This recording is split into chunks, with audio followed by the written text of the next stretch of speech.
ఇప్పుడు post mortem report కొరకు మేము ఎదురు చూస్తున్నాం. అందులో న్యాయం కనుక జరిగితే ఆ నిందితులు శిక్షింపబడితే సరే, అక్కడ మాత్రం తేడా జరిగిందంటే మాత్రం మేము ఊరుకునేది లేదు. యావత్ క్రైస్తవ సమాజం అంతా కూడా రోడ్డు మీదకి వస్తాం. బళ్ళు కదలనివ్వం, ఏ పని జరగనివ్వం.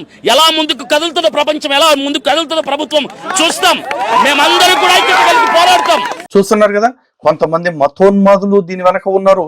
వాళ్ళందరికీ శిక్ష పడకపోతే, అరే బాబు నీలాంటి వాడిని చూసి అన్నారా, మేరీ లేదు, పరిశుద్ధాత్మ లేదు, ఈ కొడుకు పేరు మాత్రం ఇమ్మాన్యుయల్ అని చెప్పేసి.